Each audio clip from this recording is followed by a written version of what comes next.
If you can't sleep, Jesus has something to tell you. Thursday. What if your biggest regret is actually your greatest qualification? My beloved friend with the heavy heart, Jesus here. There's something from your past that haunts you every night when you try to sleep. Something you did, something you said, something you didn't do when you should have. You think that mistake disqualifies you from being loved, being used, being blessed. Tonight, I want to show you how your deepest regret might actually be your most powerful testimony. I see you there carrying that burden that feels too shameful to name. I see you replaying that moment, that choice, that season where you know you blew it. I see you wondering if you've ruined your chances at the good life, the blessed life, the meaningful life. First, let me tell you something that might shock you. I'm not surprised by what you did. I'm not disappointed. I'm not sitting up here shaking my head thinking, well, there goes another one I can't use. That's not how my heart works, beautiful soul. See, you're looking at your mistake through the lens of disqualification, but I'm looking at it through the lens of preparation. You're seeing it as your greatest failure.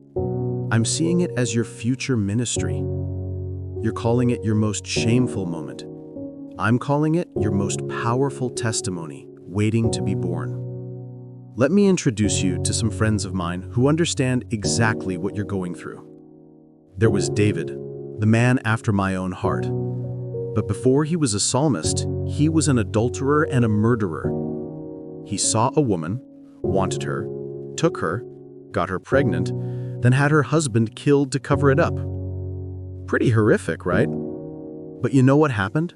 That rock-bottom moment became the foundation for the most beautiful songs of repentance and redemption ever written. Psalm 51, "Create in me a clean heart, O God." That's not theology. That's therapy. That's a man who's been to hell and back, talking to other people who are there right now. And then there was Paul, my greatest evangelist. But before he was planting churches, he was destroying them. Before he was saving lives, he was taking them. He held the coats while they stoned Stephen. He arrested families for following me. But that same zeal that made him a persecutor is what made him an unstoppable preacher. That same intensity that drove him to hurt people is what drove him to heal people. His greatest qualification wasn't his education or his pedigree, it was his redemption. And then there's you. Beautiful, beautiful, broken, redeemed you. You think your story is too messy for me to use? You think your past is too dark for me to shine light through? Honey, I specialize in broken things. I'm drawn to shattered hearts, fractured dreams, lives that look like they can't be put together. Not because I enjoy pain, but because when I restore something, it becomes more beautiful than it ever was when it was perfect. Here's what I need you to understand. That thing you're carrying, that shame that wakes you up at night, that regret that makes you feel unworthy, it's not your disqualification. It's your diploma. It's not your sentence. It's your curriculum. It's not your ending. It's your beginning. Think about it this way. Who do you trust more? Someone who's never struggled with addiction giving you advice about sobriety? Or someone who's been clean for 5 years and knows every trick the enemy uses? Who impacts you more deeply? Someone who's never been depressed telling you to just think positive? Or someone who's fought their way out of the darkness and can hold your hand while you find your way to the light? Your mess is going to become your message. Your breakdown is going to become your breakthrough. Your rock bottom is going to be the foundation you build your purpose on.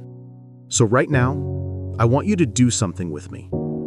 I want you to take that shame, that regret, that thing you've been hiding, and I want you to hand it to me. Not to bury it, not to pretend it never happened, but to transform it. Watch me take your mess and turn it into a ministry. Watch me take your pain and turn it into purpose. Watch me take your worst moment and turn it into someone else's hope. There's someone out there right now going through exactly what you went through. They're making the same mistakes, feeling the same shame, wondering if there's any hope for them. And when they meet you, the redeemed version of you, the restored version of you, the version that's been through hell and come out singing, you're going to be exactly what they need. Your story isn't over, beloved. This chapter of regret, it's not the conclusion, it's the complication that makes the resolution so much sweeter. Your happy ending isn't despite your mistakes. It's because of how beautifully I'm going to redeem them. So tonight, you're not going to sleep as someone defined by their worst moment. You're going to sleep as someone being prepared for their greatest moment. You're not carrying shame. You're carrying seeds of hope for people who need to know that comeback is possible. Rest now, my redeemed one. Rest in the knowledge that I'm not done writing your story. The best chapters are still ahead.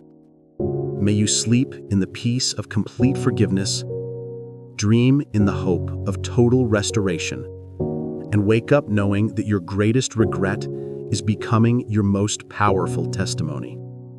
Your comeback story starts now. Rest, beloved. Rest in redemption.